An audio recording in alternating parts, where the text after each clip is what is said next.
চুমুকে। সুপ্রিয় দর্শক, আজকে আমাদের মাঝে উপস্থিত রয়েছেন জাতীয় ক্রীড়া ধারাভাষ্যকার, রেডিও টেলিভিশন মোহাম্মদ জামিরুল। শুভ সকাল, কেমন আছেন? শুভ সকাল, আলহামদুলিল্লাহ ভালো আছি। আপনি কেমন আছেন? আমি বেশ ভালো আছি, আপনাকে অসংখ্য ধন্যবাদ। শৈশব কোথায় কেটেছে এটা একটু জানতে চাই, তারপর এই যে ধারাভাষ্যকার হওয়ার যে জার্নিটা, এটা কেমন ছিল এবং ছোটবেলা থেকে কি ভাবতেন কিনা যে আমি বড় হয়ে ধারাভাষ্যকার হব কিনা? আমার শৈশব মূলত রাজশাহীতে কেটেছে। আমি রাজশাহীর মানুষ, রাজশাহী দুর্গাপুরে শৈশব কৈশোর সেখানে কেটেছে। এরপরে রাজশাহী শহর, তারপরে ঢাকা, এইভাবে আর কি শৈশবটা কেটেছে। তবে ছোটবেলা থেকেই খেলাধুলা করতাম, খেলাধুলার সঙ্গে জড়িত ছিলাম, খেলাধুলার আয়োজন করতাম, খেলতাম, বিভিন্ন টুর্নামেন্টের আয়োজন করতাম। এরপরে দেখা যাচ্ছে যে খেলতে খেলতেই অনেক সময় মাইক্রোফোনে বসে যেতাম। আবার খেলা শুনতাম, রেডিওতে প্রচুর খেলা শুনতাম। মানে বলা যায় যে যেই খেলাই হোক না কেন বাংলাদেশে বা রেডিও সম্প্রচার করলে রেডিও নিয়ে বসে যেতাম। এভাবে আর কি খেলাধুলার প্রতি আকর্ষণ এবং রেডিও শুনতে শুনতে ধারাভাষ্যের প্রতি আকর্ষণ থেকেই একসময় মনে হলো যে আমি ধারাভাষ্যকার হতে পারি, চেষ্টা করে দেখি। এভাবেই আর কি পথ চলাটা শুরু হয়েছিল। আচ্ছা, ছোটবেলায় যখন শুনতেন, কার ধারাভাষ্যকারটা শুনতে বেশি ভালো লাগতো? আমার পছন্দের ধারাভাষ্যকার ছিল শ্রদ্ধেয় খোদাবক্স মৃধা। তিনি এখন আর আমাদের মাঝে নেই। মূলত তিনি আমার গুরু, ধারাভাষ্যের গুরু। তো তার কাছে আমি প্রথমত আমার আগ্রহের কথা জানিয়েছিলাম। আমাদের দুর্গাপুর উপজেলায় যখন তিনি গিয়েছিলেন একটা খেলার ধারাভাষ্য দেওয়ার জন্য, সেই সময় তাকে আমি আমার আগ্রহের কথা জানালাম। তিনি আমাকে এত সুন্দরভাবে ওয়েলকাম করলেন। এই ওয়েলকাম করাতে আমি মুগ্ধ এবং ভাবলাম যে না, স্যারের সাথেই থাকা দরকার। তারপরে তিনি বিভিন্ন টুর্নামেন্টে আমাকে ইনক্লুড করেছেন ধারাভাষ্যের জন্য। বাংলাদেশ বেতার রাজশাহীতে একটা ক্রীড়াঙ্গন ম্যাগাজিন প্রোগ্রাম হতো 30 মিনিটের। তো ওই প্রোগ্রামে আমাকে প্রথমে ইনক্লুড করলেন 2005 সালে। তারপর থেকে মূলত রেডিওর সঙ্গে আমার পথ চলা। এরপরে আপনার 2009 সালে আমি ঢাকায় অডিশন দিলাম বাংলাদেশ বেতারে। অডিশন দিয়ে আমি ফার্স্ট হলাম। তারপরে জার্নিটা শুরু হয়ে গেল। বেশ, কোন কোন খেলার ধারাভাষ্য করেছেন? আমি এখন পর্যন্ত 14টা খেলার ধারাভাষ্য করেছি। আপনার cricket, football, hockey, kabaddi, badminton, অনেকটা। এই যে 14টা খেলার মধ্যে বেশিরভাগ খেলায় কিন্তু এটিএন বাংলায় আমার সৌভাগ্য হয়েছে। নতুন নতুন ইভেন্ট এটিএন বাংলা, যেমন রাগবি বলেন, রোগ বল বলেন, এ ধরনের নতুন কিছু ইভেন্ট কিন্তু এটিএন বাংলা সম্প্রচার করেছে। এই কারণেই আমার বলতে পারি যে খেলাধুলার যে 14টা ইভেন্ট, তার মধ্যে অধিকাংশ এটিএন বাংলার সৌজন্যে হয়েছে। জি, আপনি এটিএন বাংলার একজন পরিবারের সদস্য। সো এটিএন বাংলা কেমন লাগে আপনার কাছে, এবং এই যে নতুন নতুন উদ্যোগ যে এটিএন বাংলা বড় বড় নিয়ে এসেছে, এই বিষয়টি আপনার কাছে কতটুকু ভালো লাগে? না, দেখেন, খেলাধুলার যদি আপনি বহির্বিশ্বের কাছে তুলে ধরতে চান, তাহলে মিডিয়া সম্প্রচারের কোনো বিকল্প নেই। এই দিক থেকে আমি এটিএন বাংলায় নাম্বার 1 বলি। এই কারণেই খেলাধুলা সম্প্রচারের ক্ষেত্রে প্রাইভেট চ্যানেল এটিএন বাংলায় কিন্তু প্রথম সূচনাটা করেছে। আপনার হকির সঙ্গে সূচনা করেছে, আপনার হ্যান্ডবল, ভলিবল, কাবাডি, সব খেলায়, রাগবি বলেন, রোগ বল বলেন, নতুন ইভেন্টগুলো, অনেক খেলা কিন্তু এটিএন বাংলার সৌজন্যে হয়েছে। সো সেই দিক থেকে এটিএন বাংলা নাম্বার 1, এবং এটিএন বাংলার এই জার্নিটা আমি মনে করি যে অব্যাহত থাকবে অদূর ভবিষ্যতেও। জি, অবশ্যই। আমরা আপনার কণ্ঠে এই যে এই ভয়েসটি আমরা কিন্তু প্রতিনিয়ত শুনে থাকি, যখন আমরা খেলা দেখি তখনই কিন্তু শুনি। তো আমরা একটু চাই যে অল্প কিছু সময়ের জন্য আমাদেরকে সেই সময়টাকে একটু ফিরিয়ে যদি নেওয়া যায়, বা আপনার কণ্ঠে যদি আমরা একটু ধারাভাষ্য শুনতে পারি। আচ্ছা আচ্ছা, এখন ইনস্ট্যান্ট। ওকে, আমি একটা ক্রিকেটের ধারাভাষ্য করি। ধরেন মুশফিক ব্যাট করছে, মোহাম্মদ আমির বল করছে। মুশফিক টু মোহাম্মদ আমির, ওভারের 5ম বলটি আমির আসছেন, বামহাতি পেসার, ওভার দ্য উইকেট, ওভারের 5ম বল, অফ স্টাম্পের বাইরে, গুড লেংথের ডেলিভারি, ব্যাক ফুটে গিয়ে চমৎকার স্কোয়ার কাট, ব্যাক ফুটে গিয়ে এবং ডিপ ব্যাকওয়ার্ড পয়েন্ট অঞ্চল দিয়ে বল চলে গেল সীমানার বাইরে। অসাধারণ একটা 4, দর্শনীয় 4 মুশফিকুর রহিমের ব্যাট থেকে। মুশফিক পৌঁছে গেলেন এই 4 রানের সুবাদে 50, বাংলাদেশ পৌঁছে গেল 1 উইকেটে 100 রানে। বাহ, চমৎকার চমৎকার, একদম একটা টান টান উত্তেজনা ধরে রেখেছেন আপনি। বেশ ভালো লেগেছে, খেলা না দেখেও মনে হচ্ছিল আমি খেলার মাঠেই আছি। আচ্ছা, এই যে উত্তেজনা যে ধরে রাখাটা এবং একদম ব্রেনটাকে শার্প রাখা, কোথায় কি হচ্ছে একটা পয়েন্টও মিস না করা, এই বিষয়গুলো আয়ত্ত করতে কেমন সময় লেগেছে বা শুরুর দিকে প্রবলেম হয়েছে কিনা? এটা শুরুতে তো নতুন যখন ছিলাম তখন একটু সময় লেগেছে, তারপরে আপনি যখন একটা কাজে ইনক্লুড করবেন তখন প্রাইমারি লেভেলটা থাকবেন, তারপরে কিছুদিন করার পরে দেখা যাচ্ছে নেক্সট স্টেপে আপনি চলে গেছেন এবং নিজেকেই সেটা রিয়েলাইজ করতে হবে। এই কারণে আমি বলবো যে আমি যখন 2009 সালে শুরু করেছিলাম, 9, 10, 11, 12 এই যে 2-3 বছর একটা স্টেপে ছিলাম, এরপরে পরে 2-3 বছর আরেক স্টেপে, এভাবে আপনি দেখবেন যে আপনার 5 বছর 4 বছর পর পর নিজের মধ্যেই একটা উন্নতি আপনি লক্ষ্য করছেন। এবং এই যে উত্তেজনার কথাটা আপনি বললেন, এই উত্তেজনার মধ্যে প্রতিটা বলই কিন্তু ক্রিকেটে উত্তেজনা, কারণ কোন বলে 4 হবে 6 হবে, কোন বলে আউট হবে এটি কিন্তু আপনি বলতে পারছেন না। সো বলের লেংথটা দেখে কোন শটটা খেললো এবং বলটা কোথায় গেল, কোন জোনে গেল, ফিল্ডিংয়ের অবস্থানটা এবং ফিল্ডারদের মধ্যে মুভমেন্টটা কেমন ছিল, সিঙ্গেল হলে এক ধরনের মুভমেন্ট হবে, 4 হলে এক ধরনের, 6 হলে এক ধরনের, এবং সিঙ্গেল যখন আপনি দেখেন 8-শট ফিল্ডিং থাকে তখন সিঙ্গেল বের করা কিন্তু সো টাফ, এবং ইন বিটুইন টু ফিল্ডার যে গ্যাপে আপনি পুশ করে দিয়ে একটা রান নিতে যাবেন, ফিল্ডাররা চাইবে আপনাকে রান আউট করতে, সো সেই জায়গায় কিন্তু উত্তেজনা আরও বেশি থাকে। এই বিষয়গুলো, সামগ্রিক বিষয়গুলো নিয়ে আপনি যদি মানে মাঠে যা দেখছেন এটাই আপনার ভাষাতে সাবলীলভাবে উপস্থাপন করাটাই হচ্ছে ধারাভাষ্য। আমাদের ধারাভাষ্যের গুরু শ্রদ্ধেয় আব্দুল হামিদ, বাংলা ধারাভাষ্যের প্রতীক্ষিত বাংলাদেশে, তিনি আমাদের মাঝে নেই, আল্লাহ তাকে বেহেশতে নসিব করুন। তিনি একটা কথা আমাদের ক্লাসে বলেছিলেন যে তুমি যেটা মাঠে দেখছো সেটাই তোমার নিজের ভাষায় সাবলীলভাবে উপস্থাপন করো, তাহলে এটাই ধারাভাষ্য হয়ে যাবে। কিন্তু আমার তারপরেও মনে হয় যে এই পেশাটা বেশ চ্যালেঞ্জিং একটা পেশা, কারণ একদম ব্রেনটাকে শার্প রেখে সব সময় একদম সচেতন থাকতে হয় যে কোথায় কি হচ্ছে। আচ্ছা, ধারাভাষ্যের যে এই যে ক্যারিয়ার হিসেবে এই প্রফেশনটা কতটা ইম্পর্টেন্ট বা তৈরি করা যায়, নতুন যারা আসছে তাদের উদ্দেশ্যে কি বলার আছে, বা নতুন যারা আসছেন অলরেডি এসেছেন তাদের মধ্যে কেমন উৎসাহ দেখছেন? না, এখনও এই ধারাভাষ্যটাকে আমাদের দেশে প্রফেশন হিসেবে নেওয়ার কোনো সুযোগ আসে নাই। আমরা যারা ধারাভাষ্য করি তারা সেকেন্ড প্রফেশন হিসাবে বা আমাদের প্যাশন থেকে আমরা এই কাজটা করে থাকি। সো আমার মনে হয় যে এক সময় হয়তো প্রফেশন হিসেবে নেওয়া যাবে, সেই সময়টা কিন্তু এখনও আসেনি, এবং সেক্ষেত্রে চ্যানেলের ভূমিকাটা গুরুত্বপূর্ণ। যেমন এটিএন বাংলার কথা বলি, এটিএন বাংলা যখন নিয়মিত বা প্রতিদিন কোনো না কোনো খেলা দেখাবে তখন এখানে কিন্তু 2-3জন ধারাভাষ্যকার ইনভলভ থাকবে। সো এই ধরনের বিভিন্ন চ্যানেল যখন আসবে স্পোর্টস নিয়ে, তখন কিন্তু এই সম্ভাবনাটা বেশি, কারণ এখন তো সবসময় প্রতিদিন খেলা সম্প্রচার হচ্ছে না। সো কোনো একটা চ্যানেলে আমি ইনক্লুড থাকলেও আমার তো মাসিক ভিত্তিতে বেতন দেয়াটা, সম্মানী দেয়াটা তাদের জন্য অনেকটা লস প্রজেক্ট হয়ে যাবে। সো এখনও এরকম সম্ভাবনা আসে, তবে আমি আশা করছি যে হয়তো এক সময় সেই সময়টা আসবে বাংলাদেশের তরুণদের।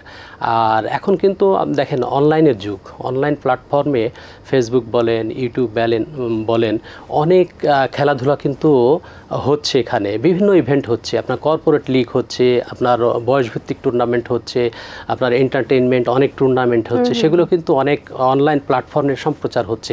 যারা তরুণ কিন্তু এই অনলাইন প্ল্যাটফর্মে অনেকে কাজ করছেন তারা, এবং এখানে কাজ করে সিদ্ধহস্ত হয়ে নিজেকে তৈরি করে বা তৈরি তারা হয়ে যাচ্ছেন, একটা সুযোগ কিন্তু থাকছে। সো আমার মনে হয় যে তরুণরা মানে নেগেটিভ হিসেবে না নিয়ে এবং এটাকে প্রফেশন হিসেবে না ভেবে একটা প্যাশন থেকে, আপনি এটা জানেন যে এটা আসলে একটা সাধনালব্ধ শিল্প ধারাভাষ্যটা। সো এই জায়গা থেকে আপনার কতটা দরদ থাকবে, আপনার কতটা প্যাশন ভালোবাসা থাকবে, কতটা সময় আপনি দিচ্ছেন, এটা মেনটেন করে আপনাকে বা মেনে নিয়ে আপনাকে এই পেশায় আসতে হবে। বাই প্রফেশনালি না ভেবে ভালোবাসার জায়গা থেকে ভেবে, প্যাশনের জায়গা থেকে ভেবে কাজ করলে এগিয়ে যেতে পারবে। আচ্ছা, বাংলাদেশ ক্রিকেট কিন্তু বিশ্বকাপে খেলছে, এবং আমরা যেই সফলতা আমরা চাই সেরকম কি আশানুরূপ সফলতা আমরা পাচ্ছি কিনা, আপনার কাছে কি মনে হয়? না, এখনও আমরা সেভাবে ক্রিকেট থেকে বা ওয়ার্ল্ড কাপে বা ওয়ার্ল্ড ক্রিকেটে আশানুরূপ ফলাফল পাচ্ছি না। কারণ দেখেন, আমরা ওয়ার্ল্ড কাপ খেলছি 1999 সাল থেকে, তারপর থেকে আমরা ওয়ার্ল্ড কাপে সেই ধরনের আশানুরূপ, একমাত্র চ্যাম্পিয়ন্স ট্রফিতে আমরা একটু ভালো করেছিলাম একবার, তাও ফাইনাল অবধি যেতে পারেনি। এবং ইভেন্ট এশিয়া কাপ যেটা দেখেন, এশিয়া কাপে আমরা 2বার ফাইনাল খেলেছি, ফাইনালে 2বারই পরাজিত হয়েছে। তার মানে বিগ ম্যাচ টেম্পারমেন্ট বলে একটা কথা আছে। তারপরে বড় টুর্নামেন্টে আপনি অনেকগুলো যখন দল থাকবে তখন প্রতিটা দলের বিপক্ষে আপনাকে খেলতে হবে। সো আশানুরূপ ফলাফল এখনও আমরা পাইনি। এর পেছনে অনেক কারণ রয়েছে আমাদের। কারণ শুধু খেলোয়াড়দের দোষ দিলেই হবে না। আপনি যখন একটা পরিবারের দায়িত্ব নেবেন, আপনার বাচ্চাকে কিভাবে মানুষ করবেন, কিভাবে হোমওয়ার্ক করাবেন, কোথায় লেখাপড়া করাবেন, আপনার শিক্ষক কেমন দিচ্ছেন, অনেক কিছুই কিন্তু ইনভলভ এখানে। ক্রিকেটটাও ঠিক বা সব খেলাধুলা কিন্তু ওই রকমই, যে আমি কেমন কোচ দিচ্ছি, তাদের সুযোগ সুবিধাগুলো কেমন দিচ্ছি, তারপরে ওয়ার্ল্ড স্পোর্টস কিভাবে আগাচ্ছে। ওয়ার্ল্ড স্পোর্টস কিন্তু এখন সায়েন্টিফিক ওয়েতে আগাচ্ছে। সো আপনাকে সায়েন্টিফিক ওয়েতেই আগাতে হবে এবং মনস্তত্ত্ববিদ দিতে হবে একজন, যিনি খেলোয়াড়দের সঙ্গে মিশে যাবেন ফ্রেন্ডলি বন্ধুর মতো, কার কোনো সমস্যা আছে কি না, এবং সেগুলো বুঝে সেটা সমাধানের চেষ্টা করতে হবে। ফ্রি মাইন্ডে তাকে খেলতে হবে, কারণ পরিবারে কোনো সমস্যা থাকলে সে কিন্তু পারফর্ম করতে পারবে না। সো এই বিষয়গুলো মাথায় নিয়ে আমাদের যারা সংগঠক রয়েছে তাদেরকে ভাবতে হবে, কাজ করতে হবে। বিশেষ করে যারা ম্যানেজার, কোচ রয়েছেন, স্পোর্টস ম্যানেজমেন্ট বলে একটা কথা আছে। আপনি এই বিষয়গুলো যত সুন্দরভাবে গুছিয়ে এবং আপ টু দ্য মার্ক এবং ওয়ার্ল্ড স্পোর্টসের সঙ্গে মানিয়ে নিয়ে যদি সেইভাবে তাদেরকে তৈরি করা যায়, সেক্ষেত্রে আপনি ভালো ফলাফল পাবেন। আর ওয়ার্ল্ড কাপের কথা বলছেন বা বিশ্বকাপের কথা বলছেন, দেখেন বিশ্বকাপে কারা চ্যাম্পিয়ন হচ্ছে? যারা ওয়ার্ল্ড র্যাঙ্কিংয়ে 1, 2, 3, 4, 5 রেগুলার যারা থাকছে, তারাই কিন্তু দেখা যাচ্ছে যে ওয়ার্ল্ড কাপে চ্যাম্পিয়ন হচ্ছে। টি20 বলেন, ওয়ানডে বলেন, কিংবা টেস্ট ক্রিকেট বলেন, কোনো একটা ফরম্যাটে আমরা কিন্তু এখনও পর্যন্ত চ্যাম্পিয়ন হতে পারিনি। এটা আমাদের জন্য দুর্ভাগ্য। আমরা 2000 সাল থেকে টেস্ট ক্রিকেট খেলছি, এরপরে তো টি20 আসলো, ওয়ানডে ফরম্যাট তো তার আগে থেকেই খেলছি। সো এই জায়গা থেকে যে কোনো একটা ফরম্যাটে যদি আমরা এতদিন চ্যাম্পিয়ন হতে পারতাম, তাহলে আমি বলতে পারতাম যে আমরা আশানুরূপ ফলাফল ক্রিকেটে পেয়েছি। কিন্তু এই জায়গায় আমরা আশানুরূপ ফলাফল পাইনি। এর দায়, এর কারণ আমাদের যারা ক্রীড়া সংগঠক রয়েছেন তাদেরকেই নিতে হবে।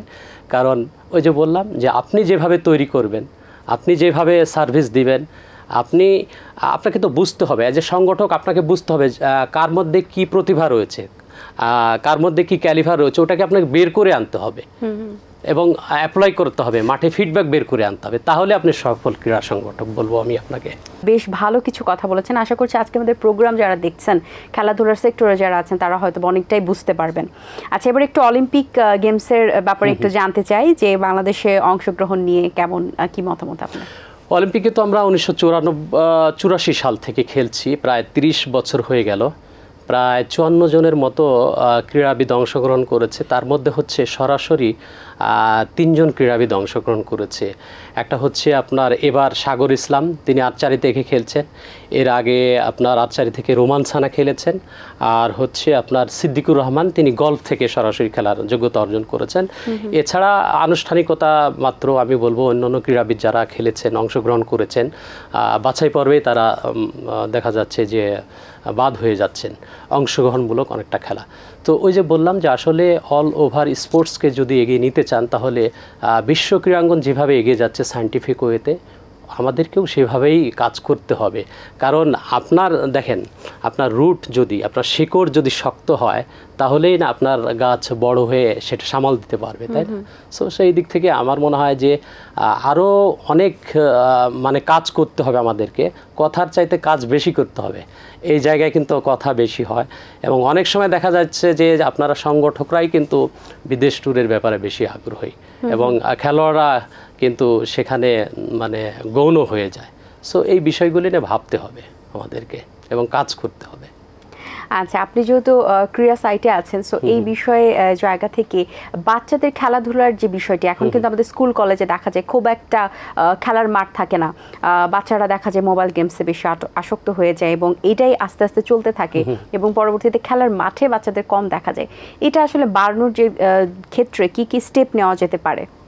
না, এটা পারিবারিকভাবে আপনাকে বাচ্চাদের নিয়ে কাজ করতে হবে এবং মোবাইল যে আসক্ত হচ্ছে এর পেছনের কারণটা হচ্ছে আমরাই দায়ী। কারণ তাদেরকে খেলার সামগ্রী হয়তো সেভাবে আমরা দিচ্ছি না এবং তাদেরকে মাঠে নিয়ে যাচ্ছি না। মাঠ কিন্তু এখনও পর্যাপ্ত নয় আমাদের, বিশেষ করে ঢাকা শহর বা অন্যান্য শহরগুলোতেও একই অবস্থা বর্তমানে। এবং তার চাইতে বড় বিষয় হচ্ছে যে আমরা বাচ্চাদেরকে মোবাইল আসক্ত দায়িত্ব থেকে আমরা বের করে আনতে পারছি না। কারণ দেখা যাচ্ছে যে বাচ্চা একটু কান্নাকাটি করছে, মোবাইল দিলে থেমে যাচ্ছে। এখন সাময়িকভাবে আমি অন্য কোনো পন্থা অবলম্বন না করে তাদেরকে মোবাইলটাই দিয়ে দিচ্ছি, সহজ পন্থায় অবলম্বন করছি। সো এই জায়গা থেকে আমাদের বের হয়ে আসতে হবে এবং বাবা মাকেই দায়িত্ব পালন করতে হবে এবং বিকল্প পথ তাদেরকে আপনার বের করতে হবে। উন্নত বিশ্বে হয় কি দেখেন, উন্নত বিশ্বে খেলাধুলার ক্ষেত্রে সে কোন খেলাটা খেলবে এটা কিন্তু ন্যাচারালি একটা পরিবেশ তৈরি করা হয়। অনেকগুলো মানে বাচ্চাদেরকে একটা বড় মাঠে ছেড়ে দেওয়া হয়, বিভিন্ন ইকুইপমেন্ট সেখানে থাকে, ফুটবল, ক্রিকেট, ভলিবল, বাস্কেটবল সব রকম থাকবে, ছেড়ে দিয়ে বলা হবে তোমরা খেলো। ন্যাচারালি মানে সে কোন খেলাটা পছন্দ করবে বা কোন খেলাতে যাচ্ছে এটা দেখতে হবে। কয়েকদিন দেখার পরে তার মধ্যে তাকে আপনার আনতে হবে যে এই খেলাটা সে খেলছে বেশি, তাহলে এই খেলাটার খেলতে গেলে তার মাসল পাওয়ার কেমন লাগবে, তার মানে স্কিল কেমন হতে হবে, তার স্ট্রেংথ কেমন হতে হবে, স্ট্যামিনা কেমন লাগবে, এগুলো আবার সায়েন্টিফিক ওয়েতে কিন্তু পরীক্ষা করা হচ্ছে তার শরীরে সেটা আছে কি না। যদি না থাকে, একটু কম থাকলে দেখা যাচ্ছে যে এর চাইতে কম শক্তি কোন খেলাতে লাগে, তাহলে ওই খেলাটাকে তার জন্য শ্যুট করে কিনা, এভাবেই কিন্তু নির্বাচিত করা হচ্ছে অন্য বা উন্নত বিশ্বে। সো এই দিক থেকে আমরা মনে হয় অনেক পিছিয়ে রয়েছি এবং বাচ্চাদের নিয়ে বিশেষ করে কাজ করার ক্ষেত্রে পিছিয়ে রয়েছি আমরা। সো এই ব্যাপার নিয়ে আমাদের আসলে চিন্তা করার একটা বিষয় আছে এবং ভাববার বিষয় আছে। আগামীতে হয়তো এই প্রবলেমগুলো সলভ হয়ে যাবে। অসংখ্য ধন্যবাদ আপনাকে, বেশ সুন্দর কিছু কথা বলেছেন, বেশ গুরুত্বপূর্ণ কিছু কথা বলেছেন। অনেক শুভকামনা আপনার জন্য, ভালো থাকবেন সবসময়। আপনাকে ধন্যবাদ এবং এটিএন বাংলাকেও ধন্যবাদ এবং যারা দেখছেন যে সমস্ত দর্শক তাদেরকেও অসংখ্য ধন্যবাদ। দর্শক, আশা করছি আজকের আয়োজন আপনাদের ভালো লেগেছে। আজ এই পর্যন্ত, আপনাদের সঙ্গে দেখা হবে আগামী পর্বে নতুন কারোর সঙ্গে।